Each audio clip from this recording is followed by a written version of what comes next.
Hello दोस्तों, नमस्कार। आज की चैप्टर में हम हिंदी व्याकरण से संबंधित संधि के विषय में चर्चा करेंगे। तो आज के चैप्टर में हम संधि को पूरी तरह से एंड कर लेंगे। तो संधि को समझेंगे कि संधि होता क्या है। संधि यानी सम प्लस धी।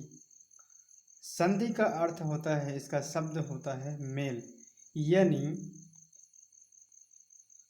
दो निकटवर्ती वर्णों की परस्पर मेल से जो विकार या परिवर्तन होता है उसे संधि कहते हैं। सम प्लस धी यानी इसका अर्थ है, शाब्दिक अर्थ है मेल। दो निकटवर्ती वर्णों के परस्पर मेल से जो विकार या परिवर्तन होता है उसे हम संधि कहते हैं। इस प्रकार यह संधि की परिभाषा होगी। इसे हम उदाहरणों के माध्यम से देखते हैं। जैसे मान लीजिए सम प्लस तोष। सम प्लस तोष यानी इन दोनों को हम परस्पर मेल करते हैं तो इन्हें हमें वर्ण प्राप्त हो जाता है संतोष। दीव प्लस इंद्र यानी देवेंद्र, इन दोनों को हम मिलान कर देते हैं तो देव प्लस इंद्र से यानी देवेंद्र शब्द हमें प्राप्त हो जाता है। भानु प्लस उदय, भानु प्लस उदय यानी भानुदय। तो मुख्यतः हम आज के वीडियो में पूरी तरह से हम संधि को कवर करेंगे, बिल्कुल सिंपल प्रोसेस में। तो संधि किसे कहते हैं, इनकी परिभाषा को अच्छे से समझा हमने। संधि के भेद कितने होते हैं? तो संधि के मुख्यतः तीन भेद होते हैं। एक तो स्वर संधि होती है, दूसरा है व्यंजन संधि, तीसरा है विसर्ग संधि। तीन संधियां हैं। तीनों में से हम सबसे फर्स्ट वाले को पढ़ेंगे जिसे हम स्वर संधि कहते हैं। स्वर संधि। तो स्वर संधि क्या होता है, यानी दो स्वरों के मेल से होने वाले विकार या परिवर्तन को स्वर संधि कहते हैं। सिंपल भाषा में दो स्वर के मेल होते हैं, दोनों का जुड़ाव होते हैं, उनमें जो भी विकार हो या परिवर्तन हो उन दोनों को मेल से ही हमें संधि प्राप्त होती है। जैसे मान लीजिए कि विद्या प्लस आलय, इसमें हम दो वर्ड को जब मिलान करेंगे, मैच करेंगे तो हमें विद्यालय प्राप्त हो जाएगा। जैसे मान लीजिए विद्या हो गया और आलय, इन दोनों को मिलाने पर हमें आ शब्द जो है ये साइलेंट हो जाते हैं और यहाँ आकर के मिल जाते हैं विद्यालय। तो विद्या प्लस आलय यानी विद्यालय हो जाता है।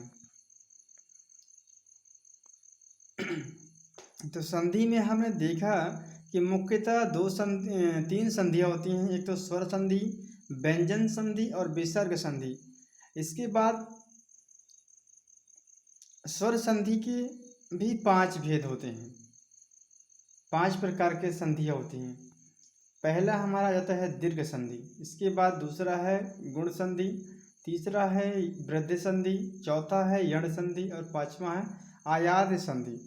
इन सभी टॉपिकों को हम डिटेल से अध्ययन करेंगे, तो जुड़े रहें इस वीडियो में, लगातार बने रहें।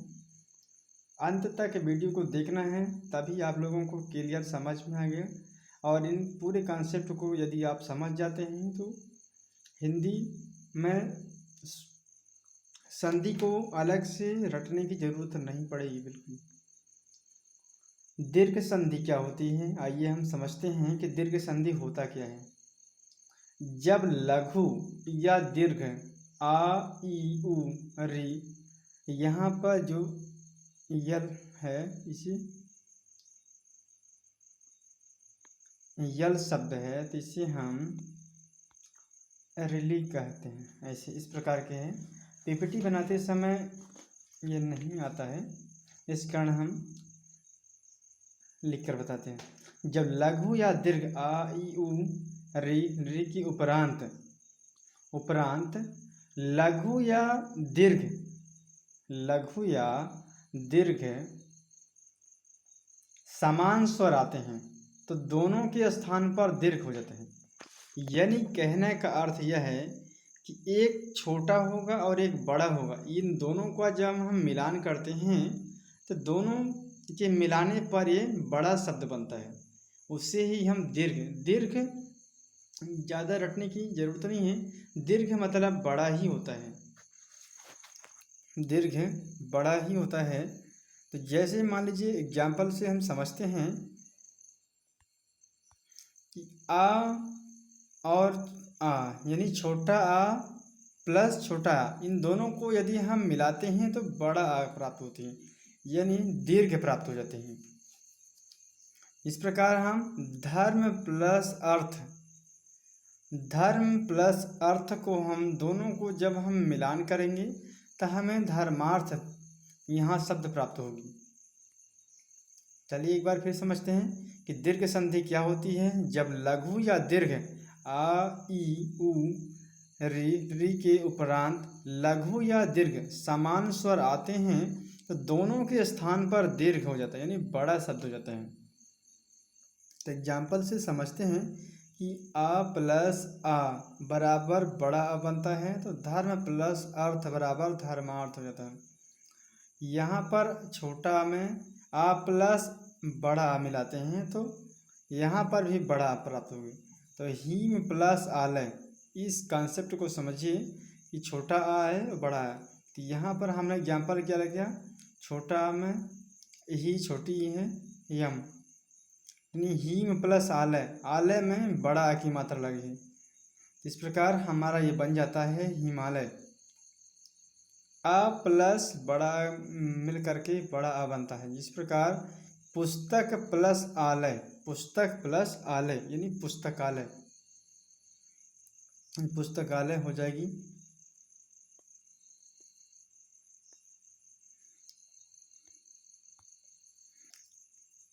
आ प्लस छोटा मिलाकर बड़ा प्राप्त होगी। विद्या प्लस अर्थी, अर्थी यानी विद्यार्थी हो जाएगा। आ प्लस आ बराबर विद्या प्लस आलय बराबर विद्यालय हो जाती है। एक बार फिर समझिए एग्जाम्पल कि धर्म प्लस अर्थ बराबर धर्मार्थ हो जाएगा। हिम प्लस आलय बराबर हिमालय हो जाएगा। पुस्तक प्लस आलय बराबर पुस्तकालय। विद्या प्लस आर्थी बराबर विद्यार्थी। विद्या प्लस आलय बराबर विद्यालय। तो इस प्रकार दीर्घ संधि में हमने उनके कॉन्सेप्ट को समझा, उनके उदाहरणों को समझा। इस प्रकार दीर्घ संधि यहाँ पर एंड होते हैं, नेक्स्ट संधि क्या कहते हैं और हमारा दीर्घ संधि देते हैं। पहला हमें आ से शुरू होने वाले शब्द को अध्ययन किया है। अब हमें देखना है ई से जो शुरू होते हैं। तो ई प्लस ई बराबर मिल करके बड़ी ई का मात्रा प्राप्त होती है। तो रवि प्लस इंद्र बराबर रविंद्र हो जाते हैं। ई प्लस ई बराबर बड़ी की मात्रा प्राप्त होती है, इसलिए गिरी प्लस इस बराबर होता है गिरीश हो जाते हैं। ई प्लस ई बराबर बड़ी यानी मही प्लस इंद्र बराबर महेंद्र हो जाता है। इसमें तीनों बड़ी की मात्रा हैं, तो नदी प्लस इस बराबर नदीश प्राप्त हो जाती है। इस प्रकार हमारा ई वाला कॉन्सेप्ट कवर हुआ। इसके बाद हम देखेंगे ऊ वाले ऑप्शन में ऊ प्लस ऊ यानी छोटा आ और छोटा आ दोनों मिलाते हैं तो हमें बड़ा आ की मात्रा प्राप्त होती है, जिसे हम भानु प्लस उदय बराबर भानुदय प्राप्त होती है। ऊ प्लस ऊ बराबर लघु प्लस उर्म बराबर लघुर्म प्राप्त होती है। ऊ प्लस ऊ बराबर यानी बड़ा, वधु प्लस उत्सव बराबर वधुस्व हो जाते हैं। इसमें तीनों बड़ा हैं, भू प्लस ऊर्ध्व यानी भूर्ध्व ये प्राप्त होते हैं। इस प्रकार हमने आ वाले कॉन्सेप्ट को समझा, ई वाले और ऊ वाले, ये तीनों कॉन्सेप्ट को अच्छे से समझा हमने। इसके बाद हमारा दूसरा संधि कहते हैं गुण संधि। गुण संधि क्या होता है, कॉन्सेप्ट के माध्यम से हम समझेंगे कि जब आ या आ की उपरांत लघु या दीर्घ ई उ री आए तो दोनों के स्थान पर क्रमशः ए ओ अर, ये तीनों प्राप्त होती हैं। ए होता है एक शब्द है, एक शब्द ओ है और एक शब्द अर है। जब लघु या दीर्घ आपस में जब टकराते हैं तो दोनों के टक्कर से ये नया शब्द उत्पन्न करते हैं। वो कौन शब्द हैं? ए है, ऊ और आर, यानी तीन शब्द इसमें प्राप्त होंगे। ए की मात्रा होगी, ओ की मात्रा और अर लग जाएगी। चलिए हम एग्जाम्पल के माध्यम से समझते हैं। आ प्लस ई बराबर हो जाएगा ए की मात्रा प्राप्त होगी। इस प्रकार नर प्लस इंद्र बराबर हो जाएगा नरेंद्र हो जाएगी। आ प्लस ई बराबर ए होगी तो नर प्लस इस बराबर नरेश हो जाएंगे। आ प्लस ई बराबर ए तो महा प्लस इस बराबर महेश। इनमें तीन कॉन्सेप्ट आते हैं, शुरुआती वाले ए की मात्रा से हैं। ए की मात्रा से हैं। आ प्लस ई जब लगाएंगे तो ए हमें प्राप्त होगी, तो हमें ए की मात्रा लगे। तो इस प्रकार हम नर प्लस इंद्र बराबर नरेंद्र हो जाएगी। आ प्लस ई बराबर ए तो नर प्लस इस बराबर नरेश हो जाएंगे। आ प्लस ई बराबर ए तो महा प्लस इस बराबर महेश प्राप्त हो जाएंगे। अब हमारा अगला कॉन्सेप्ट है आ की मात्रा लगेगी। इसमें ए की मात्रा वाले कॉन्सेप्ट को समझ लिया हमने। अब हम ओ की मात्रा वाले कॉन्सेप्ट को समझेंगे कि आ प्लस उ जब मिलाएंगे तो ओ की मात्रा प्राप्त होगी। इसमें एक जान प्लस उपदेश यानी ज्ञानोपदेश कहा जाएगा। आ प्लस उ यानी आ से उ जब मिलाएंगे तो हमें ओ की मात्रा प्राप्त होगी। एक ज्ञान प्लस उपदेश यानी ज्ञानोपदेश। आ प्लस उ बराबर उ तो महा प्लस उत्सव बराबर महोत्सव प्राप्त हो जाएगी। आ प्लस उ बराबर उ तो जल प्लस उर्मी बराबर जलोर्मी हो जाएगी। आ प्लस उ बराबर उ तो महा प्लस उर्मी बराबर महोर्मी। इस प्रकार हमने ए की मात्रा को समझा और दूसरे कॉन्सेप्ट में हम ओ की मात्रा को समझा है। अगला हमारा आता है अर। अर को हम समझेंगे। आ प्लस री जब यहाँ पर दोनों को मिलान करेंगे तो हमें अर प्राप्त हो जाएगी। तो देव प्लस ऋषि बराबर देवर्षि हो जाएंगी। देव प्लस ऋषि बराबर देवर्षि। आ प्लस री बराबर अर हो जाएगा तो महा प्लस ऋषि यानी महर्षि प्राप्त हो जाते हैं। अगला सेंटेंस। इस प्रकार हमने गुण संधि में तीन कॉन्सेप्ट को समझा। एक तो ए वाले कॉन्सेप्ट, ओ वाले कॉन्सेप्ट और अर वाले कॉन्सेप्ट, ये तीनों को हमने डिस्कस किया।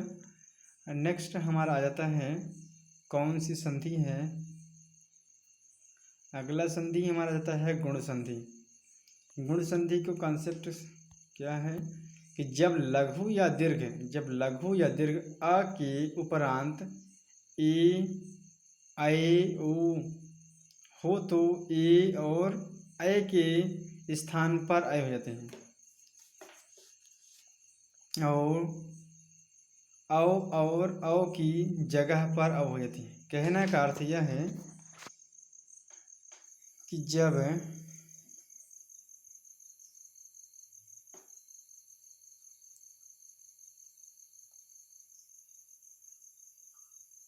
ए और ऐ होंगे, ए और ऐ होंगे, तब इसका कॉन्सेप्ट बनेगा ऐ हो जाएगा। और ओ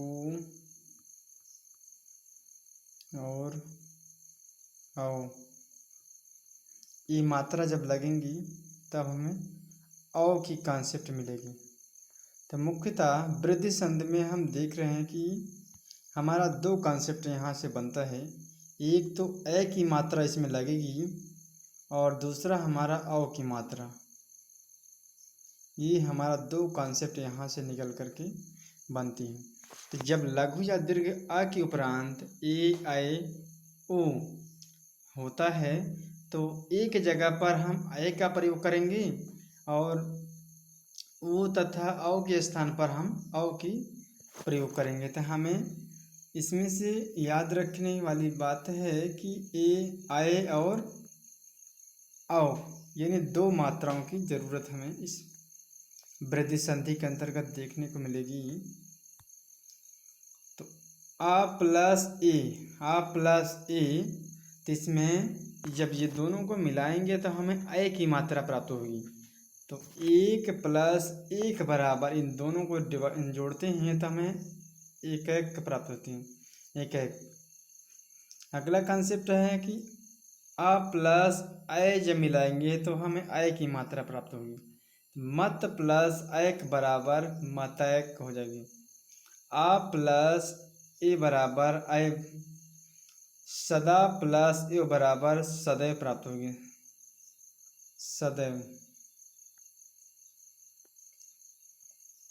सदैव हो जाएगी।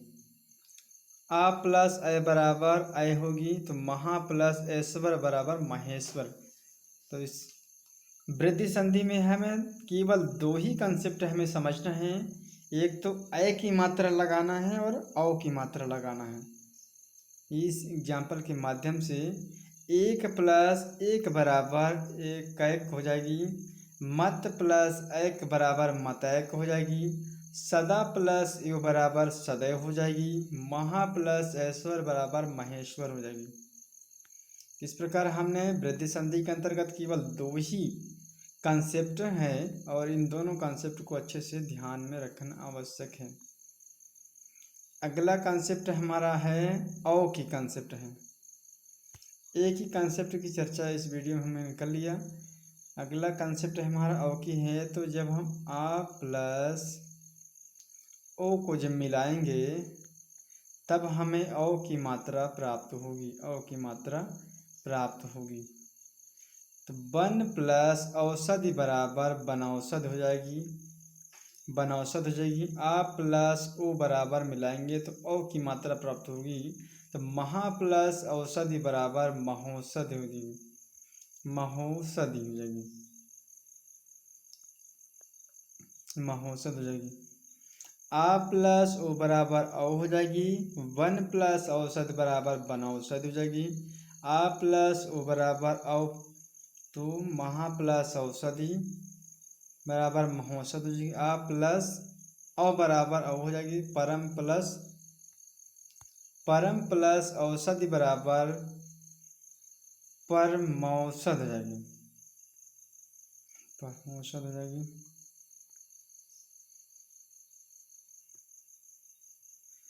महा प्लस औषध बराबर महौषध हो जाएगी। इस प्रकार हमें वृद्धि संधि के अंतर्गत केवल दो ही कॉन्सेप्ट है, इसे अच्छे से समझेंगे।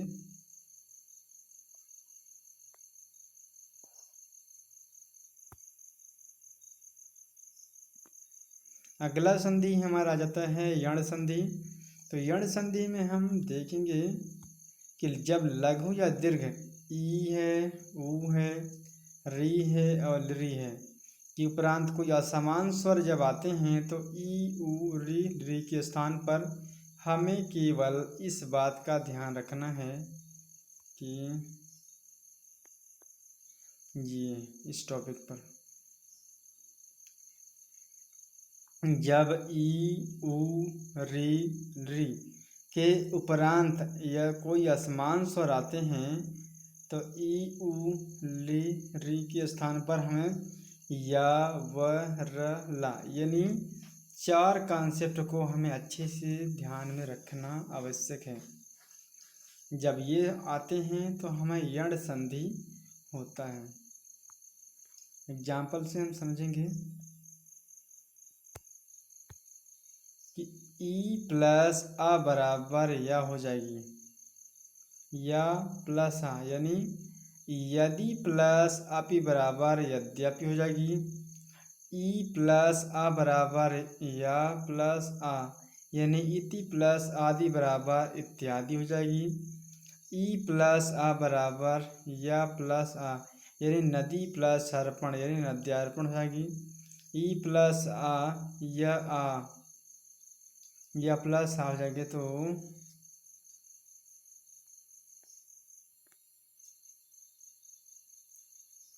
देवी प्लस आगमन बराबर दिव्यागमन हो जाएगी। हमने या वाले कंसेप्ट को समझा। अब इसके बाद हम वा वाले कंसेप्ट को समझेंगे। उ प्लस अ बराबर वा हो जाती है तो अनु प्लस अ बराबर अन्वय हो जाएगी। उ प्लस आ बराबर वा प्लस आ यानी स्व प्लस आगत बराबर स्वागत हो जाएगी। स्वागत हो जाएगी।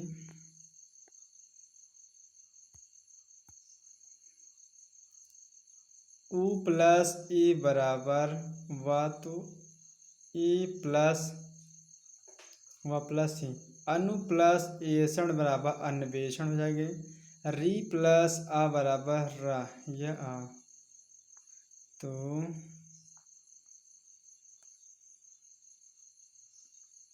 पितृ प्लस आज्ञा बराबर पित्राज्ञा हो जाएगी। पित्राज्ञा। तो आज का हमारा अंतिम संधि है आयादि संधि। आयादि संधि में क्या होता है कि जब ए आए ओ औ के बाद कोई स्वर आए तो ए आए ओ औ के स्थान पर क्रमशः आए आओ आओ या आओ हो जाता है। इसमें भी 4 कॉन्सेप्ट हैं। चलिए हम देख लेते हैं कौन कौन कॉन्सेप्ट है। इसमें आयादि संधि में हमें आए, इसके बाद आओ पहला कॉन्सेप्ट है। दूसरा है आओ और आओ। आए आओ आए आए आओ आओ यानी 4 कॉन्सेप्ट हमें इसमें भी आयादि संधि में भी समझना है। यण संधि में हमें समझना है या व र ला यानी 4 कॉन्सेप्ट वहाँ पर भी बैठता है और आयादि संधि में भी 4 कॉन्सेप्ट बैठता है। आए आए आओ आओ ये आ जाती है। और वृद्धि संधि में आपको देखना है, वृद्धि संधि में अय की मात्रा और औ की मात्रा इतना हो जाएगी।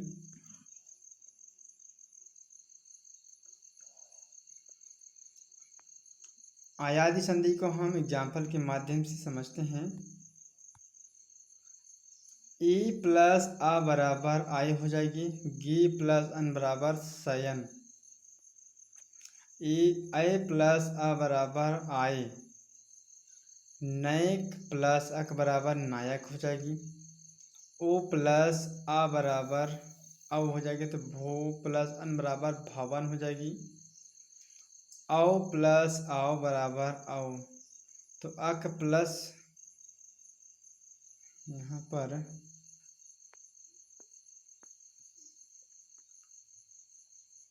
पौ प्लस अक बराबर पावक हो जाएगी। पावक हो जाएगी। तो हमें इस वीडियो में भी 4 कॉन्सेप्ट मिला है। चलिए हम रिवाइज कर लेते हैं एक बार। दीर्घ संधि में क्या होता है कि दीर्घ में दीर्घ का अर्थ ही बड़ा होता है तो वहाँ भी कोई स्वर जी आते हैं तो उन दोनों स्वरों के मेल से बड़ा शब्द बनता है, उसे ही हम दीर्घ संधि कहते हैं। दीर्घ संधि के बाद गुण संधि आता है तो उनमें दीर्घ संधि में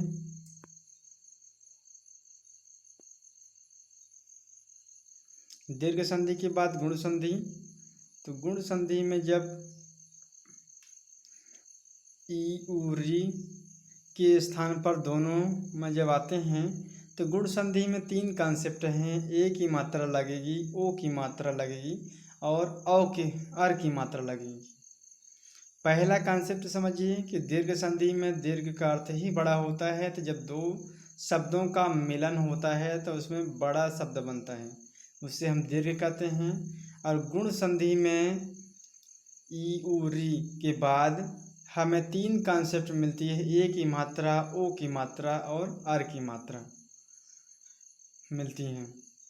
अब वहीं वृद्धि संधि की बात करें तो वृद्धि संधि में हमें 2 कॉन्सेप्ट मिलती है, अय की मात्रा और औ की मात्रा मिलती हैं। ये वृद्धि संधि हो गई। इसके बाद हमें यण संधि में देखने को मिलती है 4 कॉन्सेप्ट है, य व र ला, ये 4 कॉन्सेप्ट हमें देखने को मिलती हैं। और अयादि संधि में भी हमें 4 कॉन्सेप्ट देखने को मिलती हैं। एक तो